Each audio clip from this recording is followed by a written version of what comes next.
closing down the restaurant, getting a smoke machine, and a DJ, that's gonna add up. Subway has faced a lot of challenges recently, so if you're curious to know what happened to this former gem of a restaurant, here are 10 reasons Subway is falling behind. I'll give you one last chance to come clean. Just tell me what happened.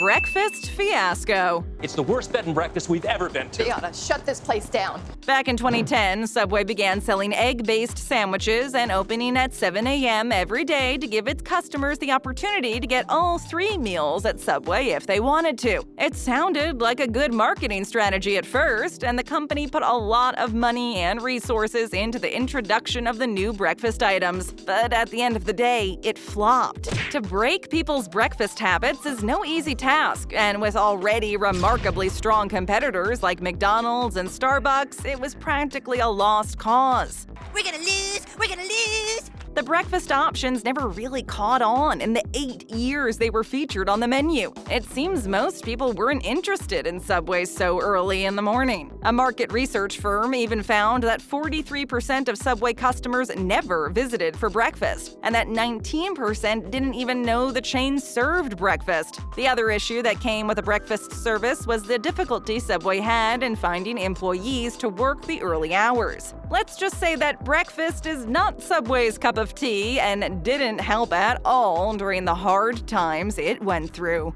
Going in the wrong direction, I'm sorry. Bad reputation. A bad reputation is better than no reputation at all. Even though Subway has always been health-focused, the company really began tapping into the craze in the 1990s and early 2000s, around the time health was becoming more of a priority for many Americans. In 1997, Subway released a campaign advertising its 7 low-fat sandwiches by comparing them to popular fast food offerings, claiming it was the smarter alternative. Another campaign that greatly helped the chain build on its reputation is the one with Jared Fogle, a man who claimed to have lost over 200 pounds by eating Subway sandwiches. Subway is a healthy way to eat fast food and lose weight! Fogle was seen on commercials everywhere and practically became the face of the company. After the first commercial aired, sales rose by 20%. However, a couple of years later, Fogle was arrested and jailed for incidents involving minors, and with that, all credibility was lost. After his arrest, sales dropped and the healthy, clean-cut reputation Subway had built for itself was gone. It's only after we've lost everything that we're free to do anything. Fierce sandwich competition. Everybody loves him. I can't compete with this guy. There was a time when Subway was the coolest kid on the block. It was the #1 spot to get your sandwich fix and remained the preeminent sub shop for decades. However, that advantage quickly became useless as the concept started catching on and more quick-service sandwich restaurants started to appear to give Subway a run for its money. As the numerous sandwich chains began to flourish, the competition obviously grew as well, and Subway began losing a huge slice of the market. Today, according to QSR magazine, 5 of the 32 largest restaurant chains in the U.S. primarily serve sandwiches. Bad news for Subway indeed. Bad news, bad news. Even when it's good news, it's bad news. While chains like Jersey Mike's, Arby's, and Jimmy John's have all been taking business away from Subway, the sandwich biz isn't the only place the company is lacking. Restaurant chains offering healthy menu options, such as Panera Bread and Chipotle, have also been on the rise, and Subway has yet to take on the challenge. Basically, it's as if Subway rested on its laurels and didn't bother to move forward. Its slow adaptation and lack of effort made Subway fall behind in the race, and could be one reason why it keeps on sinking. Why didn't you wait for me? Many public embarrassments. Don't embarrass yourself any further. Just leave. I'm not embarrassed. You embarrassed? You've probably heard about the very controversial chicken incident from 2017, also known as the mystery meat chicken findings. It all started when CBC Marketplace decided to do DNA testing on 6 different fast food chicken items, which included 2 Subway sandwiches, the roasted chicken sandwich, and the sweet onion chicken teriyaki. The test results were not exactly what everyone expected. They revealed that customers were only getting about 53% chicken in the oven-roasted samples and 42% in the teriyaki samples. The rest? Soy. While Subway claimed the tests were wrong, people were outraged and disappointed. Oh, you are unhappy. I am so sorry. Oh, I'm not unhappy. I'm angry. According to the company, only 1% or less of soy was allowed to be included in their chicken products, and they ended up suing for defamation, but the damage had already been done. Customers understandably started to think that maybe Subway wasn't as fresh or healthy as it seemed, resulting in the chain's main distinguishing characteristics to be once again questioned. Another striking lawsuit was the 11-inch sub case. The lawsuit claimed that the foot-long subs were only 11 inches long and not the 12 inches advertised by the company. Subway got sued for ripping off the customer and lost the little bit of dignity it had left.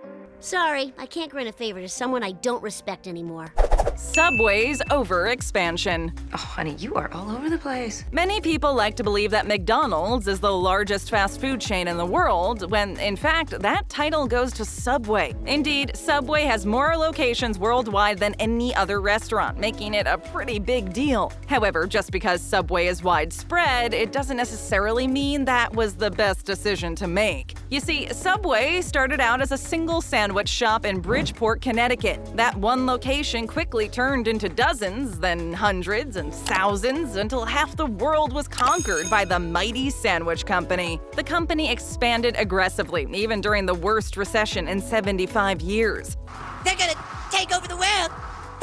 The only problem was, even as the chain's traffic started to fall, the expansion didn't slow down. They kept opening new outlets left and right instead of taking care of the ones they already had. In other words, Subway got way too big, way too fast. Soon enough, the only place to go from there was down, and the chain began closing locations at an alarming pace. Since 2015, Subway has closed over 2,300 stores in the United States, and the chain shrunk by 12%. One of the reasons why Subway is falling behind in the fast food world. Wish I could help you, but we're closing. Subway's financial struggles. I'm alive. And I'm broke. Exactly when the sales began to decline isn't set in stone, but all we know is that it happened around 2014, as Subway faced a sales decline of 3%. 2 years later, things were not getting any better as sales dropped again, this time going to $11.3 billion in 2016, down from $11.5 billion the previous year. From there, it pretty much went downhill, and the chain began closing locations, and for the first time in history, Subway closed more U.S. stores than it had opened the year before. When 2019 arrived, sales dropped $210 million from the previous year to a shocking $10.2 billion, and the permanent closure of stores continued. I know we're losing a lot of money! I feel it! The number of locations closing down keeps on growing, while the financial deficits keep on growing, and obviously the arrival of the pandemic surely didn't help the matter. Technically, the huge loss of revenue could partially be blamed on the fewer number of locations, and fewer locations means fewer profits. Unfortunately, even individual restaurants are performing rather poorly as well. Estimated unit sales went from $482,000 in 2012 to $420,000, a solid 15% decline. You're losing. You're losing badly. Shift in management.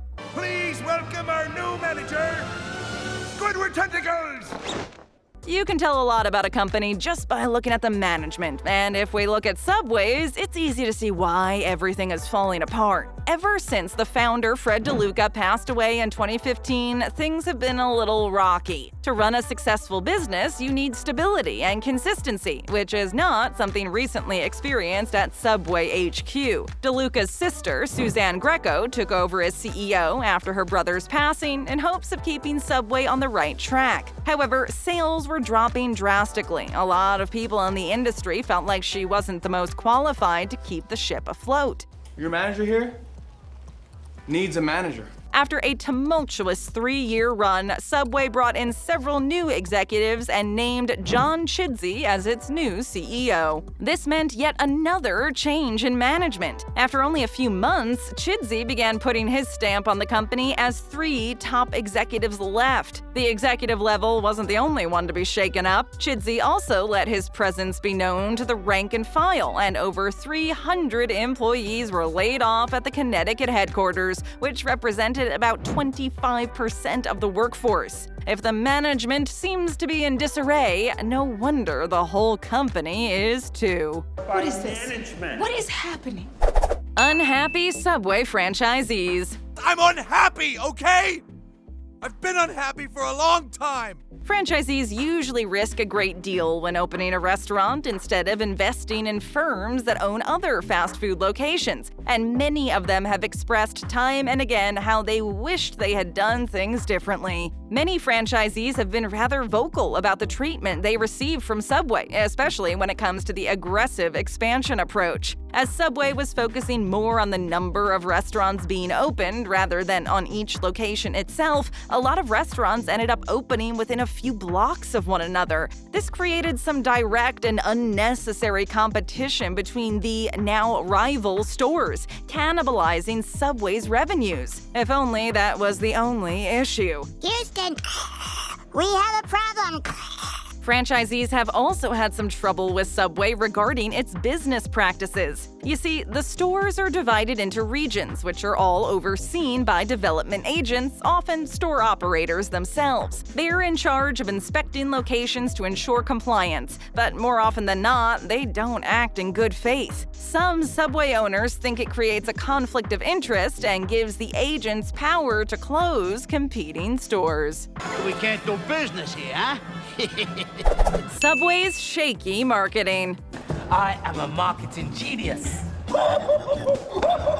Nowadays, saving time is crucial. We're always on the go, pressed by time, which is why grabbing lunch should be quick and easy. And on top of that, due to the new pandemic reality we live in, the less we have to interact with people to get it, the better. And the best way to get all of those components in the same place? That's right, drive-thrus. It's the perfect balance between convenience and time sensitivity. The majority of fast food joints already have a pretty solid drive-thru game. However, Subway is a little behind on that, and this is where it needs to catch up, and fast. Marketing, you're up. Slay! It might sound a little tricky at first to order your customized sub without seeing it being made, but with the touchscreen kiosks, it is still very much possible to have total control over your sandwich. As of 2017, only about 2,500 Subways have drive-thrus, which accounts for only about 10% of all the stores. This low number of locations is definitely not enough to keep Subway in the game for very long. The moment you need to park your car, walk inside, and wait, it's not considered fast food anymore. At least not if you could go somewhere you don't need to do all that.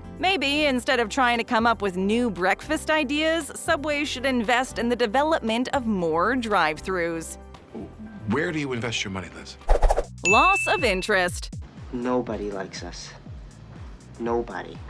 Back in the day, Subway had everything going for it. The cool concept, the healthy image, the fast expansion, killer marketing, and the overall crazy hype surrounding the chain. But as the years passed and nothing new or exciting came from it, people grew a little tired of the same old, same old. As the competition started to rise, Subway began to lose its magic, especially after the chain abandoned its famous $5 footlong promotion. Everybody knows the catchy song that would play in every Subway commercial advertising the promotion. This song is stuck in my head, and my head loves it.